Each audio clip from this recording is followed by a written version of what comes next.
নাস্তিক বাউল শিল্পী আবুল সরকারকে কেন পুলিশ কারাগারে পাঠাতে বাধ্য হলেন? মনোযোগ দিয়ে একটু শুনুন।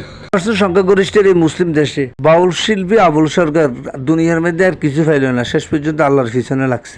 মহান অধিপতি আল্লাহ এবং তার রাসূল ও সাহাবীদেরকে নিয়ে নানা রকম বিরূপ মন্তব্য প্রকাশ করছেন। তিনি সূরা নাসের অর্থ নিয়ে ব্যঙ্গভাবে প্রকাশ করছেন, এই নাস্তিক মুসলিমধারী জানোয়ার। শুনুন তিনি কি বলে এর অর্থ।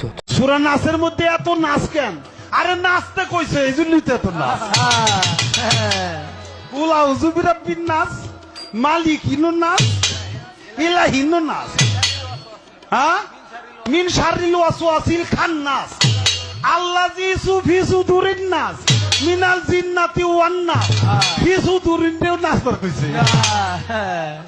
নাস্তিক বাউল শিল্পী আল্লাহ এবং তার সৃষ্টির রহস্য নিয়ে ক্ষুদ্র এই ফানে কিভাবে ব্যঙ্গ করেছে আমরা শুনি। প্রথম সৃষ্টি ইশক, আওয়ালুমা খালাকাল্লাহি মিন নূরি, নূর, প্রথম সৃষ্টি নূর। আওয়ালুমা খালাকাল্লাহি আরশ, প্রথম সৃষ্টি আমার আরশ। দেখেন, আওয়ালুমা খালাকাল্লাহি রূহ, প্রথম সৃষ্টি আমার রূহ। কয়টা হইছে?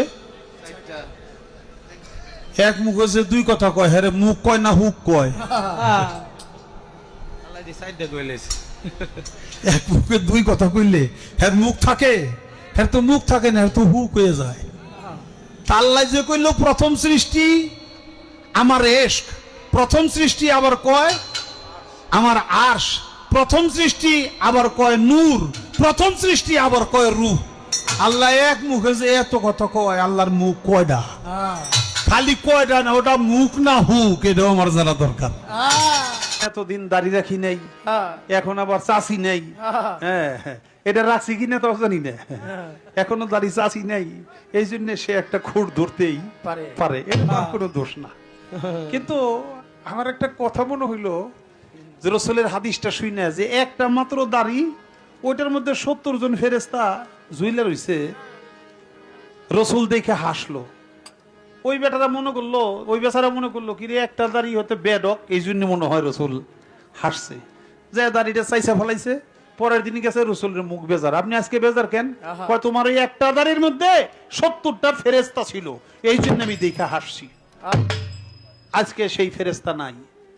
তখন আমার শাহ আলম ভাই, আমি একটা কথা জানতে চাই, সেটা হলো একটা দাড়ির মধ্যে 70 জন করে ফেরেশতা, তুমি প্রত্যেক দিন ফেরেশতা গো গুয়া কাইটে ভালাও বেলে দিয়ে চাইছে ফেরেশতা গো গুয়া কাটো, এটা শাস্তি দেখ।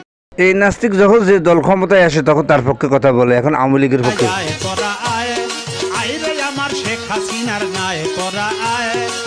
সময়ের সাথে এখন খোলস পাল্টিয়ে বিএনপির গুণগান গাচ্ছে।